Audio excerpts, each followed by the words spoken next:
આજના અલૌકિક સત્સંગમાં જાણીશું કે કેવી રીતે આ આત્મજ્ઞાનથી, બ્રહ્મ જ્ઞાનથી, બ્રહ્મ સાક્ષાત્કારથી એક મહામૂર્ખ પણ મહાન કક્ષાએ પહોંચી જાય છે. અબોધ જીવ, અજ્ઞાની જીવ પણ મહાન ગતિને પ્રાપ્ત કરી લે છે. કઈ મનુષ્યમાં જન્મ મળ્યો, મનુષ્યનો દેહ મળ્યો એટલે કઈ તમે મનુષ્ય થયા નથી. મનુષ્ય બનવું પડે. એક આ મનુષ્ય યોની જ એવી છે જે યોનિમાં જન્મ લઈને તમે મુક્ત થઈ શકો, જીવન મુક્ત બની શકો છો. અને આ એક મનુષ્ય જન્મમાં એક મનુષ્યને જ એમ થાય છે ને કે હું કથામાં જઉં, કે હું સત્સંગમાં જઉં, કે હું કીર્તનમાં જઉં, કે હું ધ્યાન તપશ્ચર્યા કરું, કે હું આ કર્મ બંધનથી છૂટું, હું આ માર્ગે આગળ વધું, હું આ બધાથી મુક્ત થઉં. એવું કોને થાય? ખાલી મનુષ્યને જ થાય છે ને. વાઘે કદી એવું કીધું કે હું આ વાઘમાંથી છૂટી જાઉં ને હવે આગળ જન્મ લઉં ને આમ મારી ગતિ થાય ને? કે છે કોઈ દિવસ વાઘ? કૂતરો કે છે, ગાય કે છે, કાગડો કે છે, ચકલી કે છે, રીંછ કે છે, મગર કે છે, માછલી કે છે? કોઈ કે છે? કેમ? કેમ કે એમની પાસે અંતઃકરણ જ નથી. જ્યારે મનુષ્યની પાસે અંતઃકરણ છે. માટે મનુષ્ય જેવું વિચારે, જેવા બીજ એનામાં હોય એવું જ તેનું જીવન થાય છે. જેવા તેના વિચારો એવું જ તેનું જીવન બને છે. મનમુખી મનુષ્ય હોય, માયામુખી મનુષ્ય હોય, જીવમુખી મનુષ્ય હોય અને ગુરુમુખી મનુષ્ય હોય. 4 પ્રકારના મનુષ્ય હોય. જે મનમુખી મનુષ્ય હોય ને એની કોઈ ગેરંટી નહીં. ક્યારે શું બોલે, ક્યારે શું કહે, ઘડીકમાં આમ બોલે તો કોઈ વાર આમ બોલે. આવા મનમુખી સત્સંગમાં આવે ને તો સત્સંગમાં આવે તો ત્યારે સારું સારું બોલે કે હા સત્સંગમાં તો સારું ને આમાં તો બેસવું જ જોઈએ ને ધ્યાનમાં તો બેસવું જ જોઈએ ને સદગુરુના વચને તો રહેવું જ જોઈએ ને સદગુરુ એટલે તો પરમાત્મા. ઓહો, સદગુરુ કહે એમ જ જીવવાનું, સદગુરુ કહે એ વચને જ ચાલવાનું. બરાબર. અને પછી જેવા ઘરે ગયા હતા એવા ને એવા પાછો રંગ બદલાઈ ગયો. આ મનમુખી મનુષ્યનો રંગ બદલાતો જ રહે છે. સત્સંગમાં સત્સંગનો રંગ ચડી જાય, ચડતો તો હોય જ નહીં, ખાલી ઉપરથી ઉતરી જાય. માયાનો રંગ ચડે, આસક્તિનો રંગ ચડે, ઈચ્છાઓનો રંગ ચડે, પેલો રંગ ચડે, પેલો રંગ ચડે. બસ એ ચડ ઉતરમાં જ એમનું જીવન પૂર્ણ થઈ જાય છે. આવા મનમુખી મનુષ્ય કદી આધ્યાત્મિક માર્ગે પ્રગતિ કરી શકતા નથી. તમારા જીવનમાં પણ તમે અવલોકન કરો, ઘણા તમારી આજુબાજુમાં પણ એવા મનુષ્યો હશે જ મનમુખી. જ્યાં જાય ત્યાંના થઈ જાય, જ્યાં જાય ત્યાંના. સામે ગયા તો એના, આમ ગયા તો એના.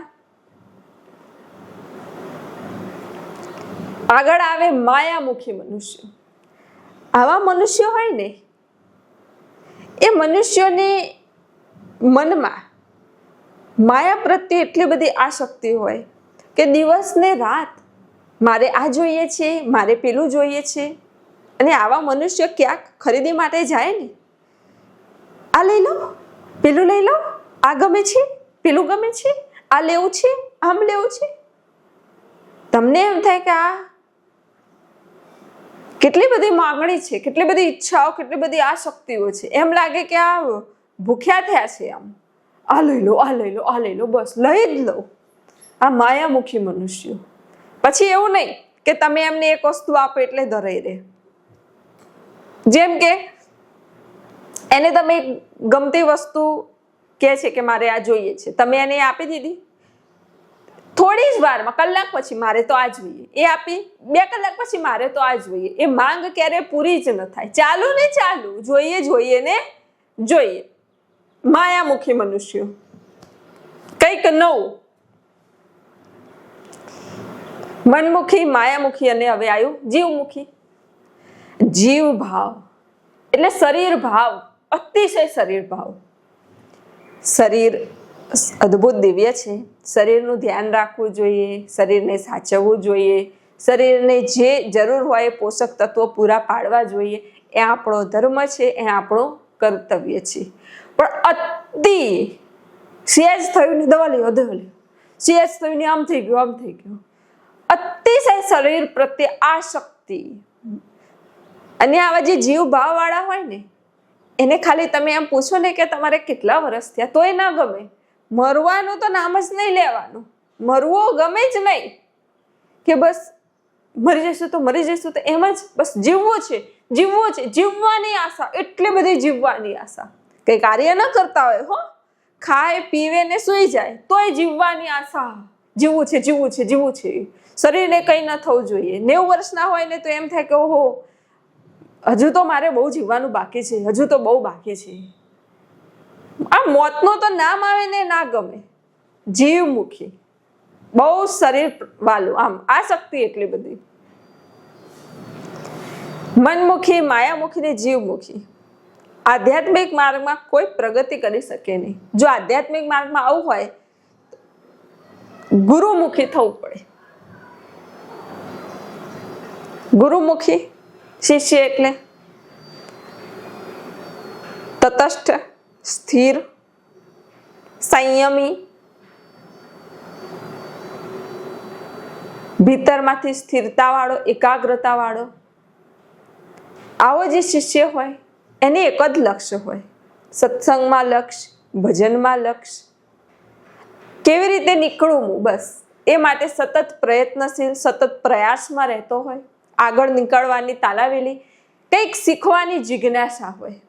શિષ્ય એટલે શીખવાની જિજ્ઞાસા. એવું નહીં કે ખાલી કોઈ પણ ક્ષેત્રમાં શીખવાની જિજ્ઞાસા, કે મને આ આવડે, હું આ શીખું, હું આ નવું જ્ઞાન પ્રાપ્ત કરું, હું આમાં કંઈક જાણું.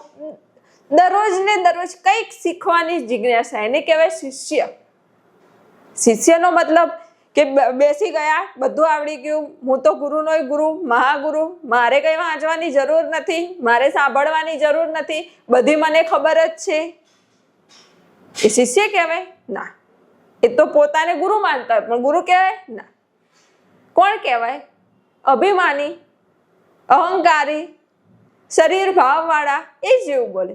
બાકી શિષ્ય એટલે તો શિષ્યને દરેક ક્ષેત્રમાં શીખવાની જિજ્ઞાસા હોય, કે આ એટલે શું, આમાં કેવી રીતે શીખાય, આમાં કેવી રીતે શીખાય. આધ્યાત્મિક માર્ગમાં, વ્યવહારિક જગતમાં, બધે કે હા ચલો રસોઈ છે તો કેવી રીતે સારી બને, કેવી રીતે હું કંઈક નવું શીખું. બીજી કોઈ વાત છે, કેવી રીતે શીખવું. કંઈ મ્યુઝિકનું છે તો હા મારે શીખવું છે, એક તારો શીખવો છે, કેવી રીતે શીખાય, લાવો શીખો. કંઈક નવું શીખવાની, કંઈક નવું જાણવાની, કંઈક આગળ વધવાની, જેનામાં જિજ્ઞાસા લગ્ન હોય એને શિષ્ય કહેવાય. અને આવો શિષ્ય આગળ જતા ગુરુમુખી બને છે.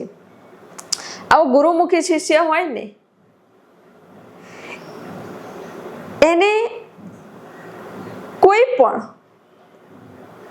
સાંસારિક લોભામણો, વસ્તુઓ, પદાર્થો, આસક્તિઓ, કોઈ પણ તેની ભીતરમાં જે ભક્તિનો રંગ છે ને, એની જે નિષ્ઠા છે ને, એમાં કોઈ જરાય આંચ લાવી શકતા નથી. એનું મન એમાંથી ક્યાંય જતું જ નથી. કોઈ ગમે તે કે એની સ્થિરતા, એની એકાગ્રતા તો એની એ જ રહે છે. એક જ માર્ગ, એક જ નિષ્ઠા, એક જ ભક્તિ, એક જ મંત્ર, એક જ વચન, એક જ દિશા, એક જ બસ. અને એના કારણે જ આ ગુરુમુખી શિષ્ય પરમ ગતિએ ચાલે છે અને પરાકાષ્ઠાએ પહોંચે છે. એવું નથી કે મનમુખી, માયામુખી, જીવમુખી ન પહોંચી શકે, એ પણ પહોંચી શકે, એ પણ આગળ વધી શકે, પણ ક્યારે? જ્યારે તે પાછા વળે ત્યારે. હવે આ મનમુખી, માયામુખી, જીવમુખી વાળા મનુષ્યો હોય ને, એને તમે સમજાવવા જાઓ ને તો શું એ સમજે? ના, એ તમને સમજાવે. આવા મનુષ્યો આગળ વધી શકતા નથી. સંયમ જોઈએ, ધીરજ જોઈએ, સમજણ જોઈએ, પાછા વળવાની તૈયારી જોઈએ કે હા બરાબર સદગુરુ આમે કીધું તમે આવી રીતે, હા પાછો વળી, તરત પાછો વળી જાય, તરત માર્ગ બદલી આ રસ્તે આવી જાય કે આ બરાબર નથી, ઓકે આ બાજુ. એને ગુરુમુખ લાગી શકે, એ ગુરુમુખી બની શકે. બાકી પોતાનો જ કક્કો સાચો આવું કહેવા વાળા, આવી રીતે જીવન જીવવા વાળા જીવનમાં ક્યાંય કોઈ પણ ક્ષેત્રમાં આગળ વધી શકતા નથી, એ રહી જ જાય છે પાછળ. માટે જીવનમાં નાના બાળક જેવા નિર્મળ બનો, કોમળ બનો. તમે જોયું છે નાનું બાળક હશે, બધા એને તેડશે, રમાડશે, વાલ કરશે, બધાને ગમશે. કેમ? અહંકાર નથી.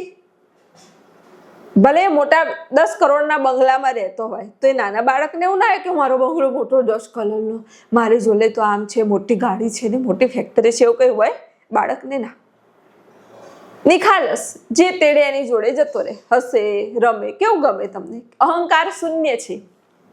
માટે અહંકાર શૂન્ય વ્યક્તિ દરેકને ગમે. અહંકાર શૂન્ય જેનામાં હોય. એટલે જ તો તમે જોયું છે કે સંતો, મહાપુરુષો, સદગુરુઓ પ્રત્યે દરેકનો પ્રેમ હોય, વહાલ હોય. દરેકને આમ થાય કે સદગુરુ સાથે બેસીએ, બોલીએ, વાત કરીએ, સદગુરુનો સત્સંગ સાંભળીએ. કેમ? કેમ કે સદગુરુ અહંકાર શૂન્ય હોય છે. કોઈ પણ જાતનો તેમને અહંકાર હોતો નથી. માટે દરેક મનુષ્યને સદગુરુ પ્રિય લાગે કે હા સદગુરુ અદ્ભુત. કેમ કે અહંકાર રહિત હોય છે, અહંકાર શૂન્ય હોય છે. નાના બાળક જેવા, કોઈ પણ અહંકાર નહીં. હું ગુરુ છું, મારો આશ્રમ છે, મારે શિષ્યો છે, હું આ જ્ઞાન જાણું છું, આમ જાણું છું, કશું જ નહીં. એટલે અહંકાર શૂન્યની જે અવસ્થા છે એ દરેક મનુષ્યને ગમે છે. માટે આ અવસ્થા સુધી તમારે પહોંચવાનું છે, અહંકાર શૂન્ય થવાનું છે.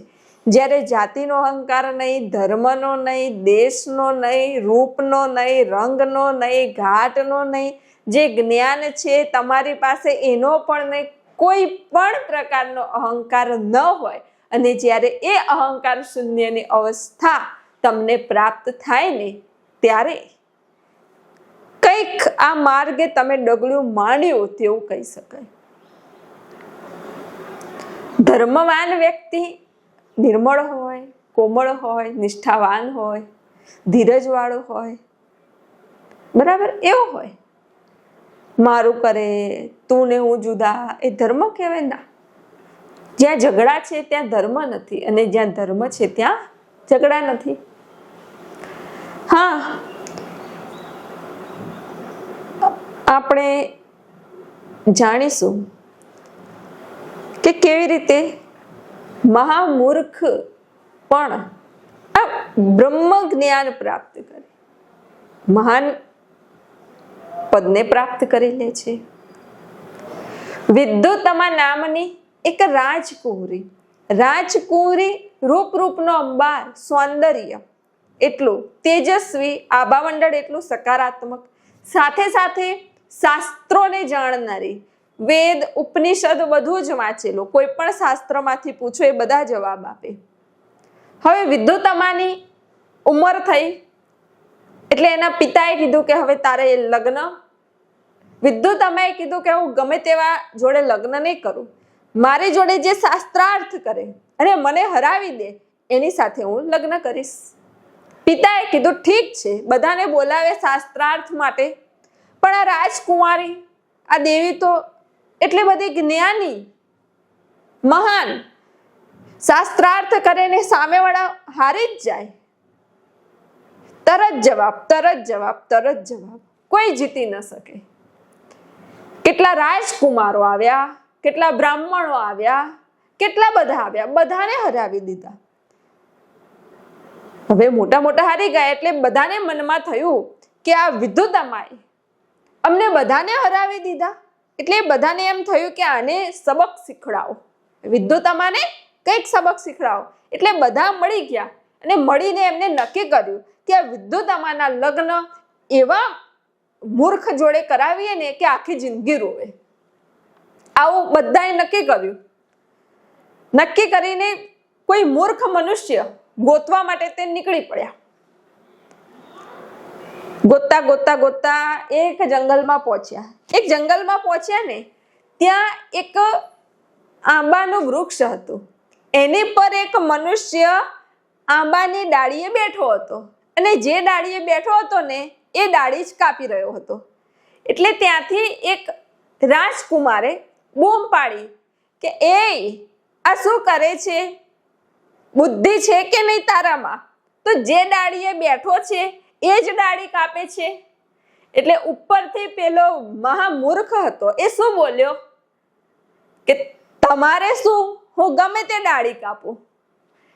એટલે પેલા વિદ્વાનને ખબર પડી કે ભૂલ બતાવીએ અને આપણને જ બોલે તો એના જેવું મહામૂર્ખ કોઈ હોઈ શકે નહીં. એક તો બેઠો છે ડાળ કાપે છે અને એને બચાવવા માટે અમે કહીએ છીએ કે તું એ ડાળ ન કાપ, તું પડી જઈશ, તો અમને એમ કહે છે કે તમારે શું, હું ગમે તે ડાળ કાપું. એટલે આના જેવો મહામૂર્ખ કે હોય નહીં. અને આની જોડે જ પેલી વિદ્યુતમાના લગ્ન કરાવીએ. એને ઉતાર્યો નીચે કે નીચે ઉતર, નીચે ઉતર. ઉતાર્યો. એટલો બધો મૂર્ખ, મહામૂર્ખ કહેવાય. એને સમજાવ્યું કે જો તું મૌની બાપુ છે. કેવો? તો કે મૌની બાપુ.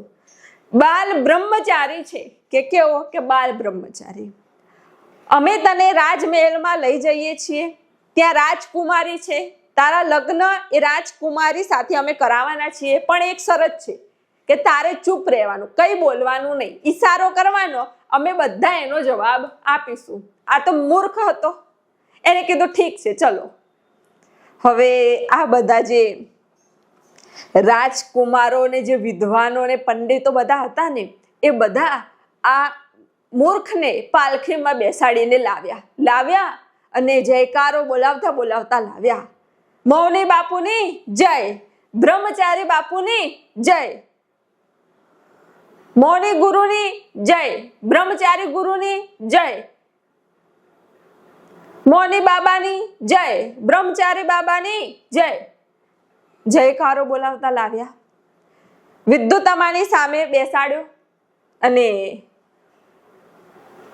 પેલા બ્રહ્મચારી પેલા વિદ્વાનો રાજકુમારો એ બધાએ વિદ્યુતમાને કીધું કે શબ્દોથી તો તું બધાને હરાવી દે છે બરાબર, પણ આ અમારા મૌની મહારાજ છે, બ્રહ્મચારી મહારાજ છે, બાલ બ્રહ્મચારી મહારાજ, એ બોલતા નથી, એ ઈશારોથી શાસ્ત્રાર્થ કરે છે અને તારે એમની જોડે ઈશારાથી શાસ્ત્રાર્થ કરવાનો બરાબર. વિદ્યુતમાએ શરત કબૂલ કરી કે ઠીક છે, ઈશારાથી શાસ્ત્રાર્થ કરીએ. હવે આ તો મહામૂર્ખ, કઈ ખબર પડે જ નહીં. એને કીધું તું કે તારે બોલવાનું નહીં, અમે જવાબ આપીશું. એટલે પહેલા વિદ્યુતમાએ ઈશારો કર્યો.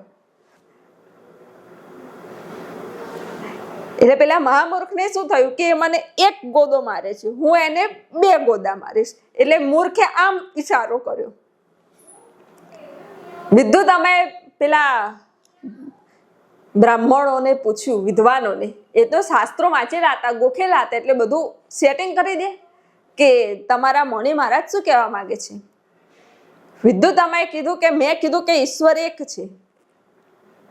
વિદ્વાનોએ કીધું કે અમારા મૌની મહારાજ એમ કહે છે કે ઈશ્વર એક નથી, ઈશ્વરની સાથે સાથે માયા આહલાદીની શક્તિ પણ છે. ઈશ્વર અને માયા બે છે. વિદ્યુતમાએ કીધું બરાબર છે, સાચું છે. પછી વિદ્યુતમાએ ઈશારો કર્યો, પંજો દેખાડ્યો. પેલા મહામૂર્ખને થયું કે મને એક પંજો મારે છે. મહામૂર્ખે કીધું હું એને આમ મારીશ. એને આમ દેખાડ્યું. વિદ્યુતમાએ કીધું કે મૌની મહારાજે શું ઈશારો કર્યો? પેલા વિદ્વાનોએ કીધું, બ્રાહ્મણોએ કીધું કે તે એમ કીધું કે આ 5 જ્ઞાન ઇન્દ્રિયો છે. મૌની મહારાજે એવું કીધું કે જ્ઞાન ઇન્દ્રિયો તો છે, પણ જ્યાં સુધી અંતર્મુખ ન થાય, ભીતર ન વળે, ત્યાં સુધી જીવની ઉચ્ચ ગતિ થતી નથી, જીવ શિવ બનતો નથી. વિદ્યુતમાએ કીધું વાત તો સાચી છે, ઇન્દ્રિયો ભીતર વળે પછી જ આત્મરસ મળે છે. પછી વિદ્યુતમાએ ઈશારો કર્યો આમ. પેલા મહામૂર્ખને થયું કે મને 2 હાથે મારશે. મહામૂર્ખે કીધું હું એને આમ મારીશ. વિદ્યુતમાએ કીધું કે મૌની મહારાજે શું ઈશારો કર્યો? પેલા વિદ્વાનોએ કીધું કે તમે કહ્યું કે 5 જ્ઞાન ઇન્દ્રિયો છે, 5 કર્મેન્દ્રિયો છે, બરાબર, વાત તમારી સાચી, પણ અમારા મૌની મહારાજ કહે છે કે 5 જ્ઞાન ઇન્દ્રિયો અને 5 કર્મેન્દ્રિયો થી કઈ ના થાય. 11મું મન જોડાય અને જો જીવ આ મનને અમન કરે, મનની ઉપર ઉઠે, તો જ તેની પરમ ગતિ થાય છે. વિદ્યુતમાએ કીધું બરાબર છે વાત તો. હવે વિદ્યુતમા જે ઈશારો કરે એનો સામે ઈશારો કરે પેલો મૂર્ખ, અને આ વિદ્વાનો ગમે તે સેટિંગ કરી જવાબ ગોઠવી દે. એમ શાસ્ત્રાર્થમાં રહેતા વિદ્યુતમા હારી ગઈ અને મહામૂર્ખ તો જીતી ગયો. પછી થયા લગ્ન. મંગલમ ભગવાન વિષ્ણુ મંગલમ. લગ્ન થઈ ગયા. લગ્ન થયા. હવે વિદ્યુતમા અને આમ પેલો મહામૂર્ખ લગ્ન કરીને ઘરે આવ્યા. ઘરે આવીને એક ઓરડામાં ગયા. ઓરડામાં જઈને એક ઝરૂખો હતો, ત્યાં ઊભા રહ્યા. પછી વિદ્યુતમાએ કીધું કે સ્વામી આ જુઓ તો, હવે તો તમારું મૌન ખોલો, કંઈક બોલો. એટલે પેલા મહામૂર્ખે જોયું તો ત્યાં ઊંટ જતું હતું. એટલે મહામૂર્ખે કીધું કે આ ઊંટ્યું? વિદ્યુતમાએ કીધું ઓહો, ઊંટનું સંસ્કૃત નથી આવડતું હજુ કે ઊંટને ઉષ્ટ કહેવાય, એ આને ખબર નથી, તો આ ક્યાંનો વિદ્વાન, કયું શાસ્ત્ર વાંચેલું છે અને કયા ઉપનિષદ વાંચેલા છે. ઓહો, આ તો મહામૂર્ખ છે, સંસ્કૃત એક અક્ષર નથી આવડતો.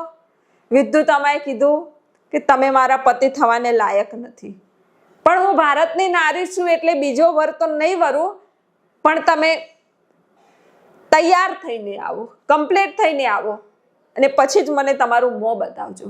સ્ત્રી દ્વારા થયેલું અપમાન એને ચોટ લાગી ગઈ કે મારે કંઈક જાણવું છે, આગળ વધવું છે, મહાન બનીશ. અને જંગલમાં નીકળી ગયા. જંગલમાં નીકળીને ધ્યાનની, ઉપાસનાની પદ્ધતિઓ શીખી, ભીતરની શક્તિઓ જાગૃત કરી, આંતરિક શક્તિઓ જાગૃત કરી, અને એ જાગૃત કરીને રઘુવંશ કાવ્યની રચના કરી, શાકુંતલ્ય નાટકની રચના કરી, અને એ મહામૂર્ખ મહાન કવિ કાલિદાસ થયા.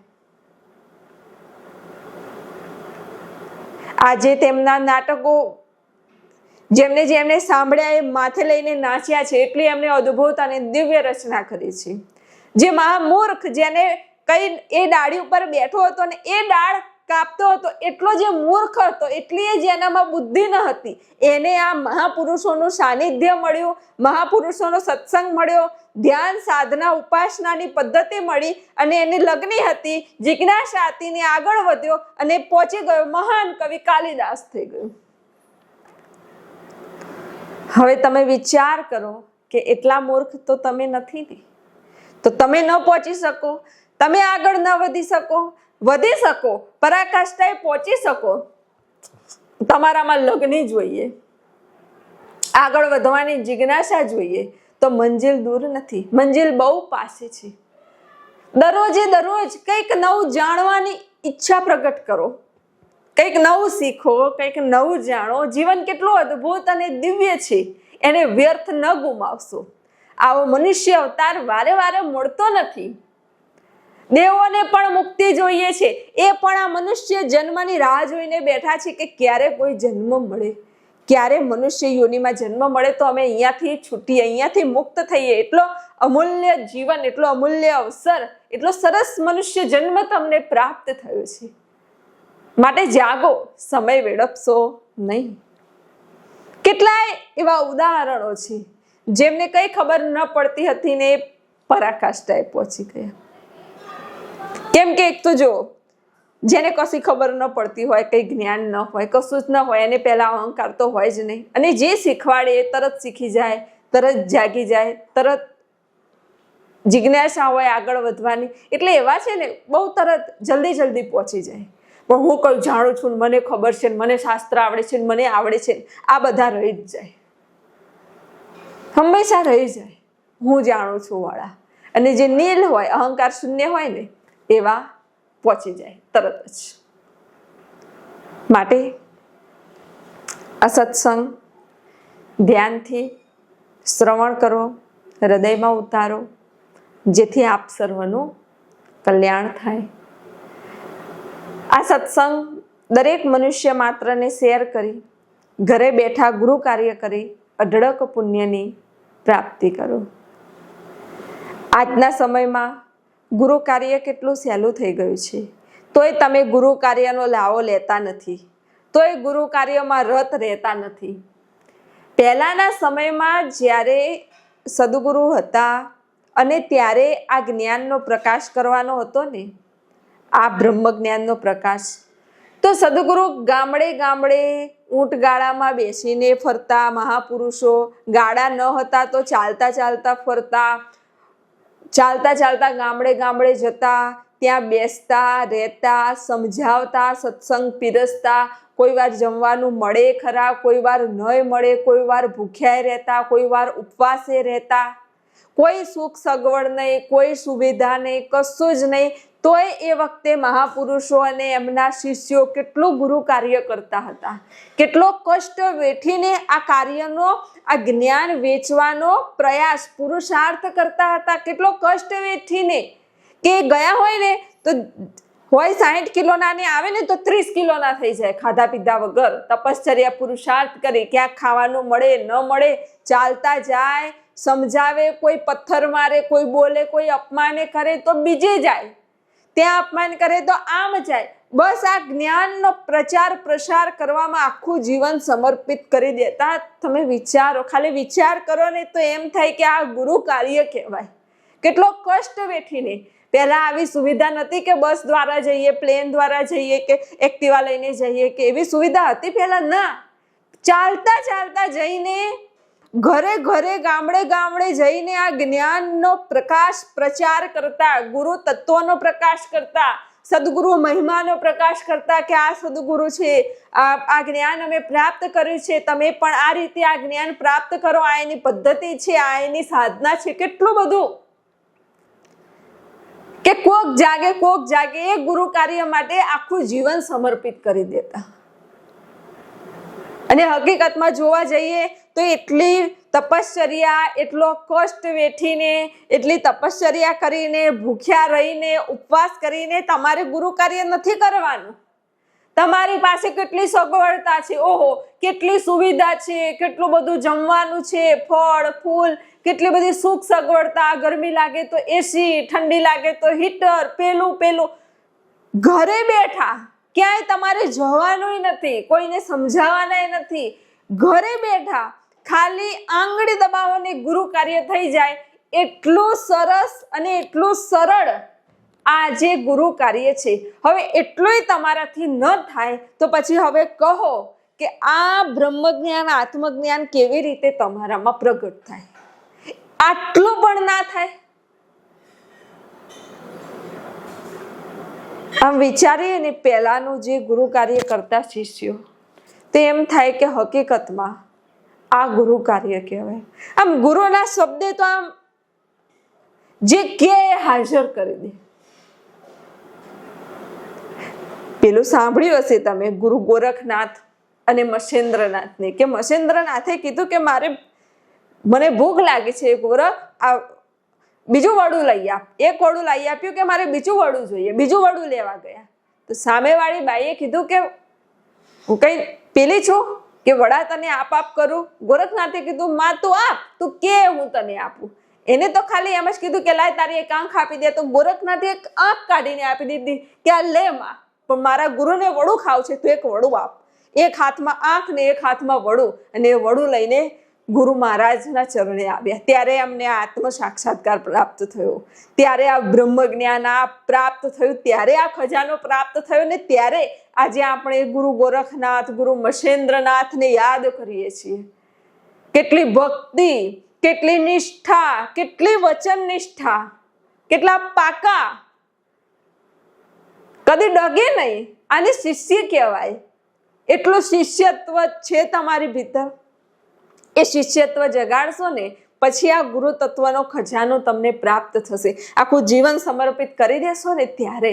એમનેમાં કંઈ સાંભળ્યું, કોઈનો સત્સંગ સાંભળ્યો ને બોલવા લાગ્યા, અમુક તે એમને ગુરુ બનીને બેસી ગયાથી આ ખજાનો પ્રાપ્ત થાય એમ નથી. તમે મનુષ્યને છેતરી શકો, શક્તિને છેતરી શકતા નથી. શક્તિઓ કદી તમારી ભીતર અવતરિત ન થાય જો તમારી પાત્રતા ન હોય. પાત્રતા હોય તો જ ગુરુ શક્તિઓ અવતરિત થાય. પાત્રતા ન હોય તો ગમે તે કરો, ગમે તે, તોય આ ગુરુ શક્તિઓ ભીતર અવતરિત થતી નથી. માટે આ શક્તિઓ છે.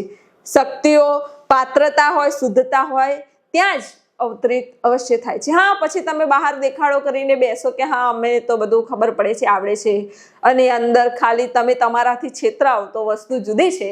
બાકી ગુરુ શક્તિઓ એમને અવતરિત થતી નથી.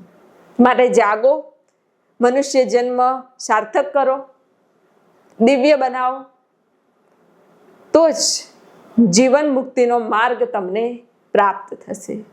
આપ સર્વના હૃદયમાં બિરાજમાન પરમાત્માને પ્રણામ.